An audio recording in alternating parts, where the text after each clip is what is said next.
Assalamualaikum warahmatullahi wabarakatuh. Bismillahirrahmanirrahim. Alhamdulillahirabbil alamin.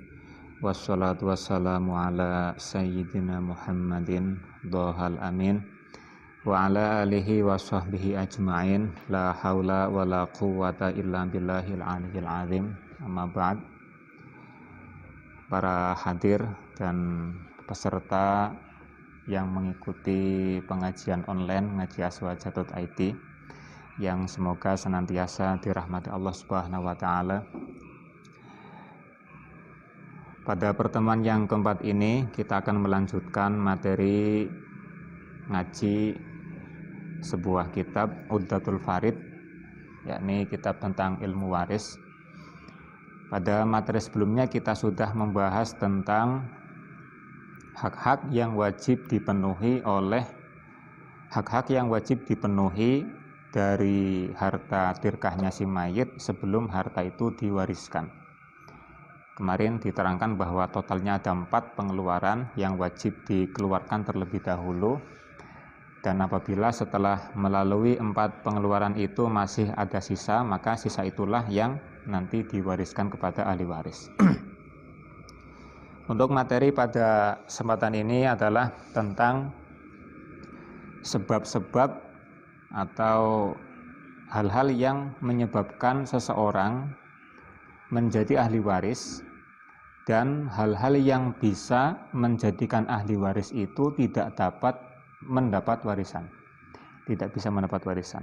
Kemudian nanti juga akan dijelaskan rukun-rukun warisan dan syarat-syaratnya.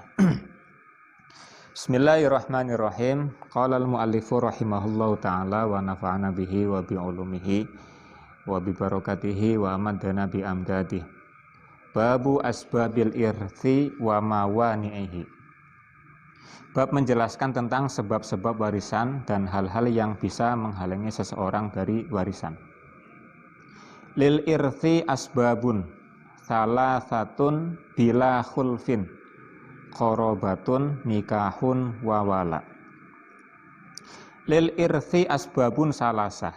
Warisan ini memiliki sebab-sebab yang jumlahnya ada 3. Artinya seseorang itu bisa tergolong ahli waris apabila memiliki salah satu dari sebab-sebab yang ada 3 ini. Bila khulfin, dan 3 sebab ini yang nanti akan dijelaskan, ini semua ulama sepakat.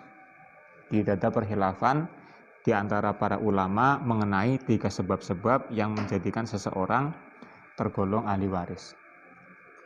Qorobatun nikahun wawala. Yang pertama adalah qorobah.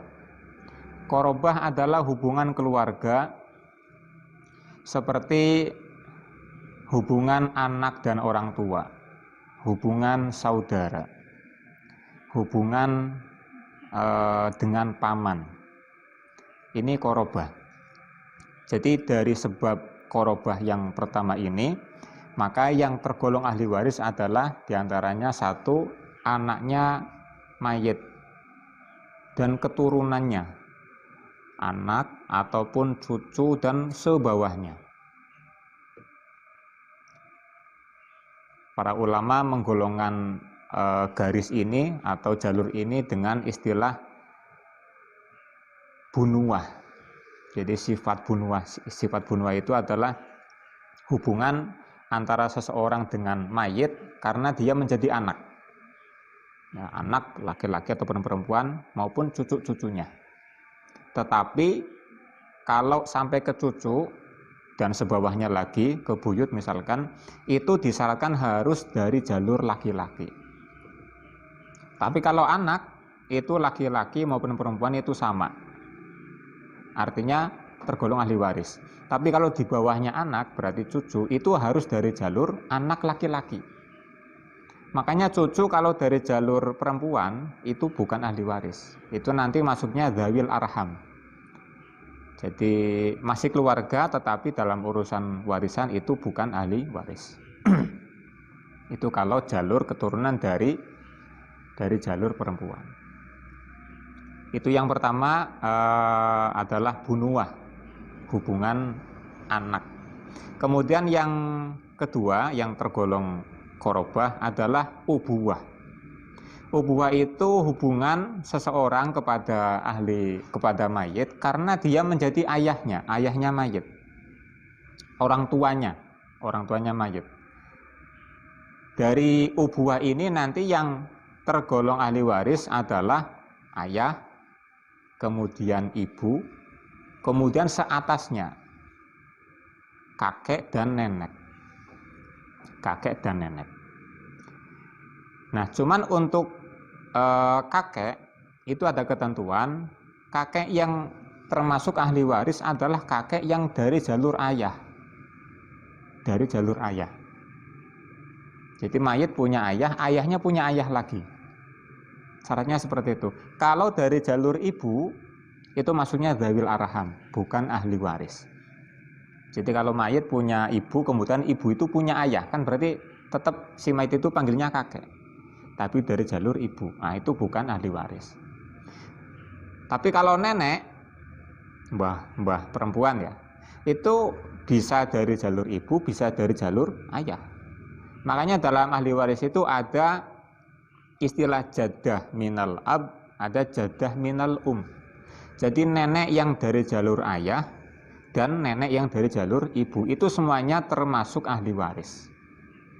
Nah itu bedanya kakek dan nenek. Tapi kalau istilah kakek dalam ahli waris itu hanya menyebutnya dengan istilah jadun. Karena jadun itu hanya ada satu, yaitu jad yang dari jalur ayah. Tidak ada jadun minal itu enggak ada. Nah, kemudian ada lagi hubungan ukhuwah. Ini yang ketiga. Hubungan ukhuwah itu hubungan persaudaraan. Persaudaraan itu nanti terbagi menjadi 3 dan semuanya termasuk ahli waris. Yang pertama, ukhuwah syakik. Hubungan saudara kandung. Jadi mayit punya saudara kandung. Kandung itu artinya ayah dan ibunya sama. Jadi lahir dari ayah dan ibu yang sama. Itu saudara kandung. Yang kedua, saudara seayah. Jadi ibunya beda tapi ayahnya sama. Itu saudara seayah. Kemudian yang terakhir adalah saudara seibu. Itu berarti kebalikannya saudara seayah. Jadi kalau seibu itu ibunya yang sama tapi ayahnya berbeda. Nah itu ukhuwah. Kemudian yang terakhir, kemudian termasuk ukhuwah adalah anak-anaknya saudara. Atau kalau istilah kita itu manggilnya keponakan. Jadi mayit punya saudara, kemudian saudara itu punya anak. Itu kan mayit panggil anak itu keponakan. Nah itu juga masuk dalam kategori ukhuwah. Kemudian yang terakhir, yang termasuk dalam kategori qorobah adalah hubungan umumah. Umumah itu hubungan paman. Paman itu berarti saudaranya ayah. Jadi contohnya begini, mayit, katakanlah Zaid. Zaid itu punya ayah namanya Umar. Nah, Zaid ini adalah orang yang meninggal ya, mayit ya. Orang yang nanti hartanya akan diwaris. Si Zaid ini punya ayah namanya Umar. Umar ini punya saudara. Misalnya namanya Khalid. Berarti Khalid ini siapanya Zaid? Pamannya Zaid. Jadi saudaranya ayah, baik itu saudara tua ataupun saudara yang lebih muda. Kakaknya atau adiknya itu sama saja. Istilahnya paman. Kalau dalam bahasa Arab itu amun. Nah, kalau hubungan umumah ini, hubungan paman, itu hanya terbagi 2. Jadi ada paman kandung, yang kedua paman seayah. Tidak ada paman seibu, itu enggak ada. Artinya kalau ada itu bukan ahli waris.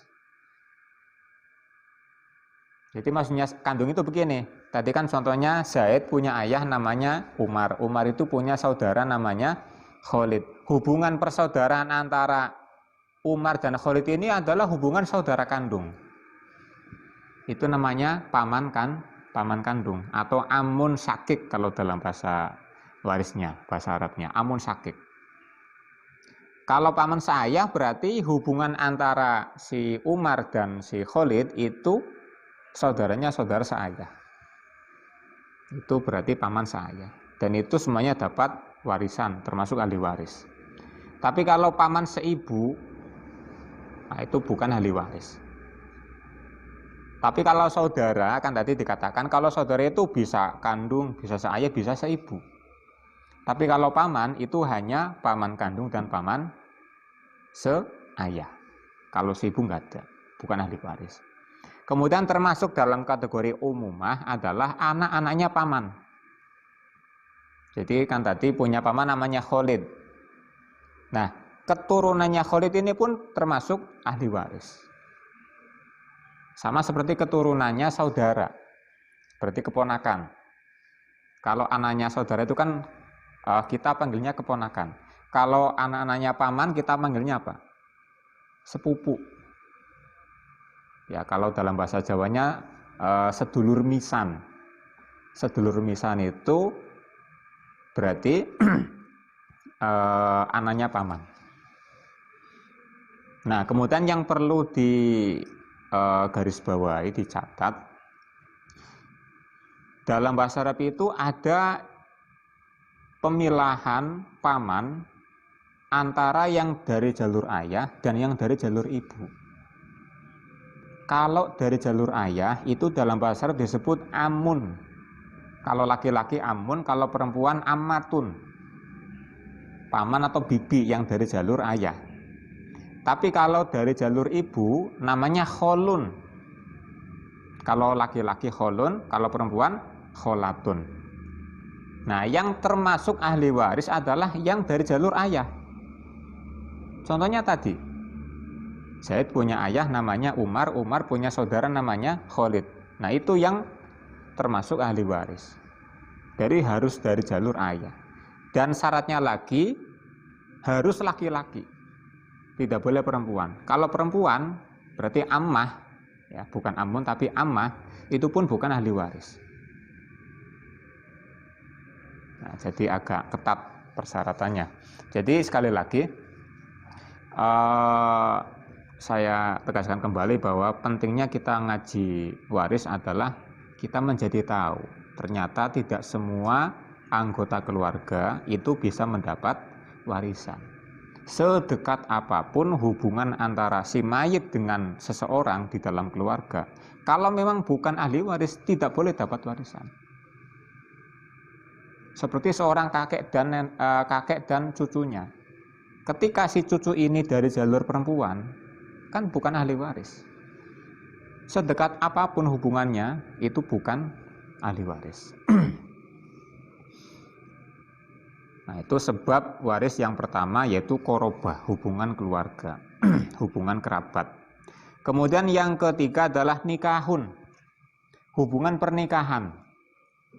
Hubungan pernikahan ini hanya memasukkan satu saja, yaitu pasangan suami atau istri. Suami atau istrinya si mayit. Kalau mertua itu bukan termasuk ahli waris. Jadi ada orang meninggal, misalnya perempuan, punya suami. Nah, suami itu dapat warisan karena punya hubungan pernikahan. Atau dibalik, yang meninggal laki-laki, punya istri yang masih hidup. Nah, si istri itu bisa dapat warisan karena punya hubungan pernikahan. Kemudian yang terakhir adalah wala. Wala. Hubungan wala itu adalah hubungan antara seseorang dengan orang lain karena orang lain itu pernah memerdekakannya. Misalnya begini, ada seseorang namanya Zaid. Zaid itu dulunya budaknya Umar. Jadi Umar itu seorang majikan, punya budak hamba sahaya.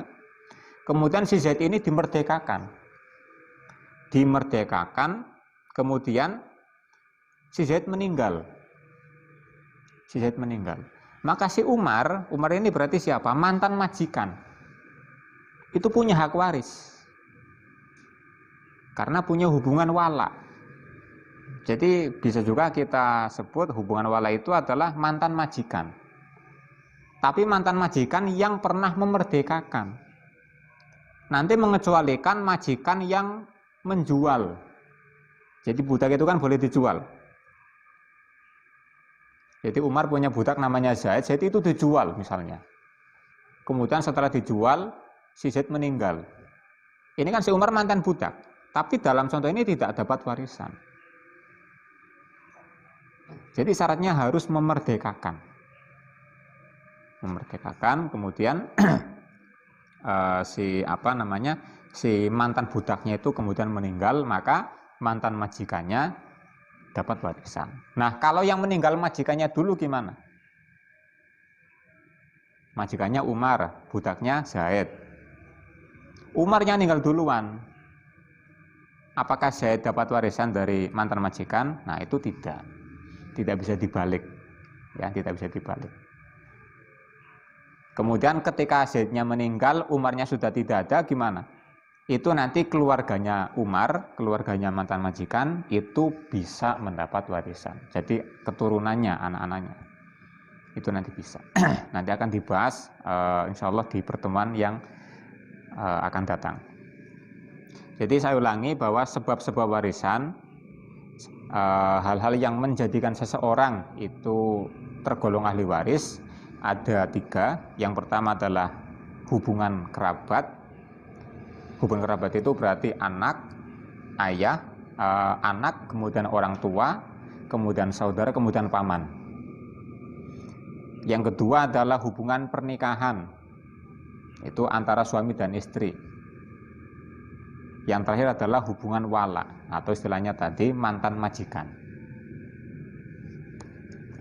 Kemudian walman ubikhtilafi dinin hasola waridatin riqin wa qatlin musjala.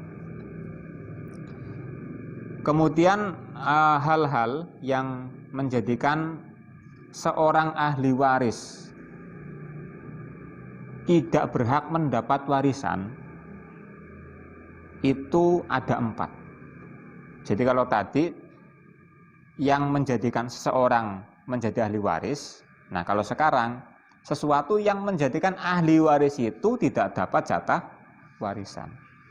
Itu ada 4. Yang pertama bikhtilafi dinin, karena perbedaan agama. Orang yang meninggal itu orang Islam misalkan, punya keluarga tapi non Islam. Entah itu ayahnya sendiri, entah itu anaknya sendiri atau saudaranya, itu kalau beda agama tidak bisa diwaris, tidak bisa menerima warisan. Kemudian waridatin, kemudian karena murtad. Nah, ini sebenarnya sama juga dengan yang pertama, cuman ini mungkin lebih spesifik. Kalau ikhtilaf dinin itu berarti perbedaan agama yang memang dari awalnya seperti itu, memang sudah berbeda agama dari awalnya. Misalnya 2 saudara misalnya, dari awal memang si kakak itu ikut Islam, sedangkan yang adiknya itu misalnya tidak ikut Islam misalnya. Itu kan berarti dari kecilnya memang sudah berbeda. Tapi kalau ridha itu berarti pernah mengalami Islam tetapi kemudian dia keluar dari Islam. Itu juga sama, tidak bisa diwaris. Baik yang meninggal itu orang Islamnya maupun yang meninggal itu non muslimnya, itu sama saja. Kemudian yang ketiga adalah rikin, karena status budak. Karena status budak. Ada saudara misalnya, Zaid dan Umar itu saudara. Kemudian si Zaid itu statusnya seorang budak. Si Zaid seorang budak, sedangkan Umar itu orang yang bebas, yang merdeka. Ketika salah satu dari mereka meninggal, maka hartanya tidak bisa diwaris kepada yang lainnya.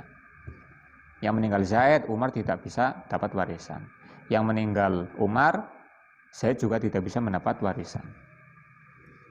Nah, jadi tidak bisa mendapat warisan. Karena memang budak itu ketika meninggal, kenapa tidak bisa, yang merdeka tidak bisa menerima warisan? Karena memang seorang budak itu tidak memiliki harta. Hakikatnya tidak memiliki harta. Kalaupun punya itu miliknya majikan. Jadi sama saja orang yang meninggal tidak punya apa-apa. Yang mau diwaris apa?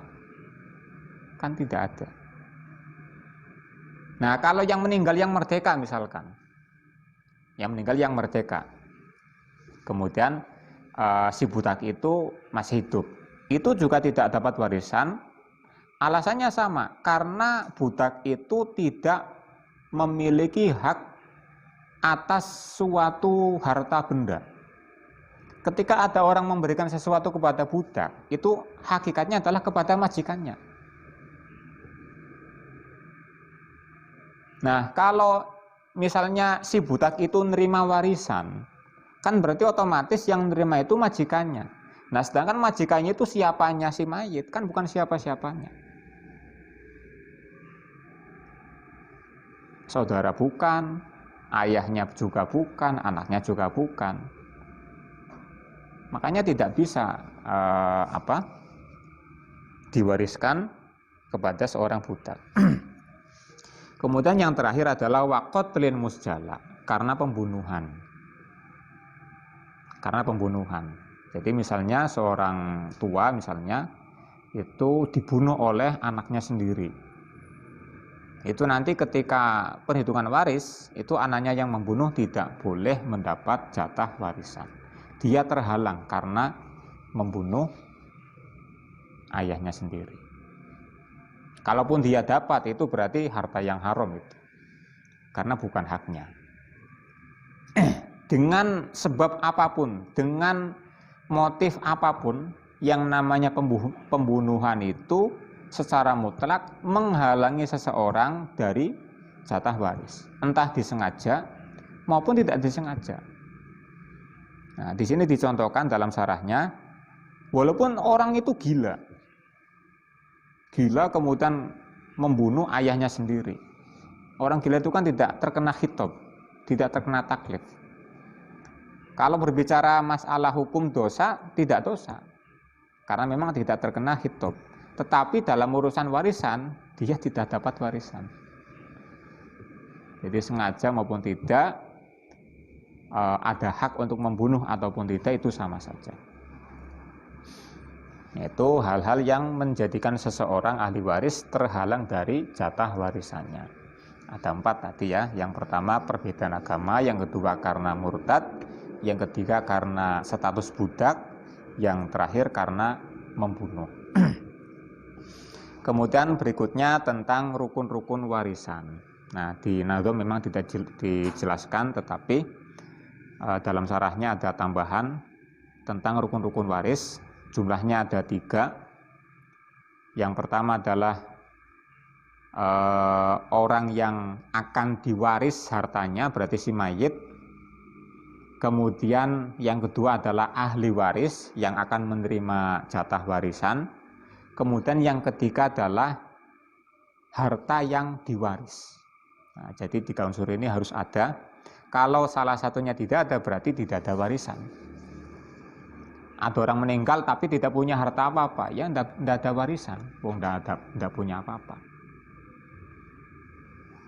Atau ada orang meninggal tidak punya ahli waris, sekaya apapun, ya nggak ada warisan, tidak punya ahli waris, ya kan? Nah, jadi 3 komponen ini adalah rukun, jadi sesuatu yang harus ada di dalam proses warisan. Saya ulangi, orang yang akan diwaris hartanya atau yang meninggal si mayit, kemudian orang yang akan menerima waris berarti ahli waris, yang ketiga adalah harta yang diwaris atau harta tirkah, ya istilahnya harta tirkah. Yang terakhir adalah tentang syarat-syaratnya warisan.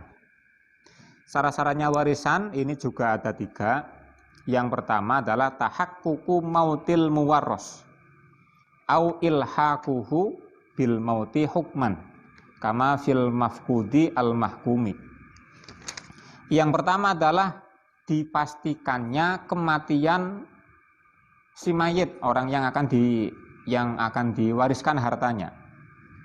Harus dipastikan. Entah itu memang nyata-nyata meninggal atau karena orang itu hilang, tidak diketahui kabarnya, tetapi oleh hakim itu diputuskan telah meninggal. Itu nanti juga bisa disetatuskan meninggal. Jadi meninggal itu ada dua. Yang pertama karena memang nyata-nyata meninggal, kita lihat sendiri orangnya meninggal dikubur. Yang kedua, orangnya hilang, tidak diketahui kabarnya sampai bertahun-tahun, kemudian oleh hakim diputuskan orang itu sudah meninggal. Kemudian yang selanjutnya adalah tahaqququ hayatil waris ba'da mautil muwarros. Nyata-nyata masih hidupnya ahli waris setelah meninggalnya muwarros, orang yang akan diwaris hartanya atau si mayit. Walaupun hanya hanya 1 menit saja. Misalnya begini, ada orang meninggal 2 orang, kecelakaan misalnya. Si A dan si B ini saudara kandung. Si A meninggal. Kemudian tidak lama kemudian berselang waktu 1 menit si B meninggal. Ini berarti muwarosnya adalah si A. Kemudian muwarisnya aja. Jadi perhatikan ya, ada muwaros, ada muwaris atau waris, ahli waris. Muwarosnya adalah si A dan ahli warisnya adalah si B. Walaupun hanya berselang waktu 1 menit. Jadi ahli waris itu harus nyata-nyata masih hidup setelah meninggalnya si mayit. Nah, kalau meninggalnya bersamaan gimana? Nah, nanti ada pembahasannya di belakang. Yang terakhir adalah wal ilmu bil jihatil muqtadiyati lil irsi. Pengetahuan tentang ilmu waris. Ini juga harus. Jadi tidak boleh menghitung waris dengan sembarangan. Harus mengetahui ilmunya, harus mengetahui aturan-aturannya. Harus tahu siapa yang termasuk ahli waris, harus tahu bahwa sebelum harta diwariskan itu ada pengeluaran yang jumlahnya ada 4, kemarin sudah dijelaskan. Kemudian harus tahu juga masing-masing ahli waris itu jatahnya berapa. Nah, itu semuanya harus tahu. Kalau belum tahu tidak boleh menghitung waris. Tidak boleh. Demikian untuk pembahasan pada pertemuan hari ini, semoga bisa dipahami dan semoga bermanfaat. Billahi taufiq wal hidayah. Wassalamualaikum warahmatullahi wabarakatuh.